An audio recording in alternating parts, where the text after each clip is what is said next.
የኢትዮጵያ ይመርልሽ ሰብሎን አውድማው ጎተራው ይሁንልሽ ሁሉን በቸሩሉ ይደር ከረሽሽ ወንዘውንዝሽ ሁሉ ጉዞ ለኔ ዝም ብሎ መንገድ ማሳጠር አይደለም።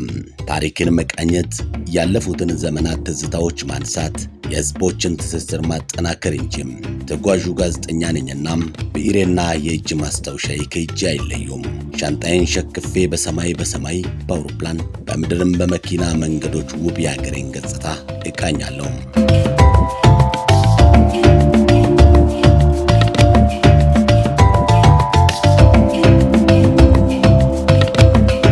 የኢትዮጵያ ምድር መልክዓ ምድሯ ገራገርና ተራራማነቱ ሁልጊዜም ያስደንቀኛል።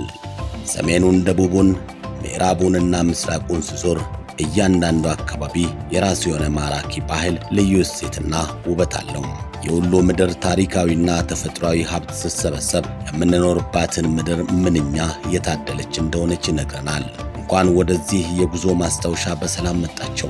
እኔ ተጓዡ ጋዜጠኛ አማኑኤል ኃይሌ ነኝ። ዛሬም ጉዞዬ ይቀጥላል። የኢትዮጵያ ይመርልሽ ሰብሎን አውድማው ጎተራው ይሁንልሽ ሁሉን በቸሩሉ ይደር ከረሽሽ ወንዘውንዝሽ ሁሉ እዚች ምድር ላይ ስንቆም ተፈጥሮ በብሩሽ የሳለቻቸው በሚመስሉ ግርማ ሞገስ የተላበሱ ተራሮችና ሸንተረሮችን እናስተውላለን።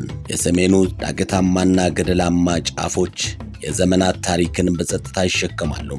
ወደ ምዕራብና ደቡብ ምዕራብ ስንሻገር ደግሞ መሬቱ ለምለም፣ ተራሮቹ አረንጓዴ ልብስ የለበሱ ይመስላሉ። እነዚህ ተራሮች የድንበር ማጠር ብቻ ሳይሆኑ የኢትዮጵያን የጽናት፣ የትዕግስትና የነጻነት ምልክቶች ናቸው። እያንዳንዱ ኮረብታ የራሱ ታሪክ አለው። በእጅ ማስታወሻዬ ላይ እንዳሰፈርኩት የኢትዮጵያ ተራሮች ሲጨብጡት ታሪክ፣ ሲያዩት ስዕል ናቸው። ጉዞ ሲቀጥል ድምፅን ከሚያሰሙ ታላላቅ ወንዞችና ጅረቶች ጋር እንገናኛለን። ኢትዮጵያ የውሃ ማማ ተብላ የምትጠራው ያለ ምክንያት አይደለም። አባይ ኃይሉን አሳይቶ ሲፈስ ባሮና ኦሞ በለም አፈር መሃል ጠመዝማዛ መንገዳቸውን ሲቀጥሉ፣ አዋሽ ደግሞ በበረሃና በለም መሬት መሃል ያለውን ሕይወት ሲያጠጣ ማየት እጅግ አስደናቂ ነው።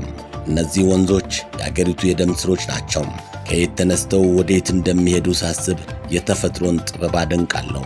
ዳርቻቸው ላይ የሚገኙት አረንጓዴ ሐመልማሎች የውሃ አዕዋፍ ዝማሬና የሰዎች የዕለት ተዕለት ኑሮ ለጉዞ የማስታወሻ ልዩ ጣዕም ይሰጡታል።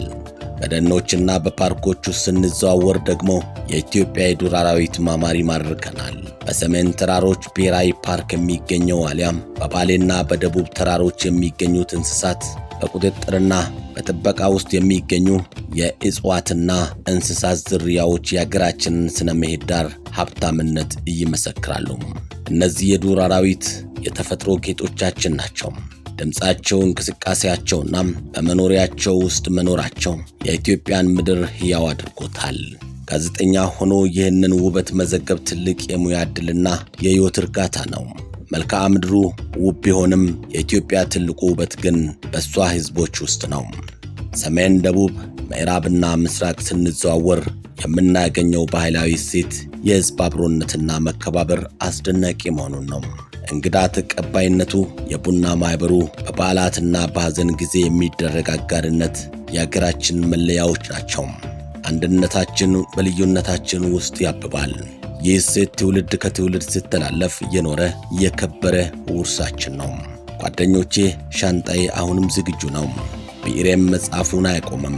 ኢትዮጵያ ሀገሬ የምትነግረውና የምትመረምረው በወሬ ብቻ አይደለም፣ በአካል ተገኝቶ ተፈጥሯንና ታሪኳን አብሮ በመኖር እንጂ። የሀገራችንን ውበት፣ ወንዞቿንና ተራሮቿን፣ ሕዝቦቿን ማወቅና መውደድ ማለት ራስን ማወቅ ማለት ነው። ጉዟችን ይቀጥላል። አዳዲስ ታሪኮችንና ድንቅ ቦታዎችን ይዘን እስከምንገናኝ ድረስ መልካም ቆይታ እንዲሆንላችሁ ተመኘው። ተጓዡ ጋዜጠኛ አማኑኤል ኃይሌ ነኝ። ለዩቲዩብ ቻናላችን አዲስ ከሆናችሁ ሰብስክራይብ ማድረጋችሁንም አትዘንጉ። ጤና ይስጥልኝ። የኢትዮጵያ ይመርልሽ ሰብሎን አውድማው ጎተራው ይሁንልሽ ሁሉን በቸሩ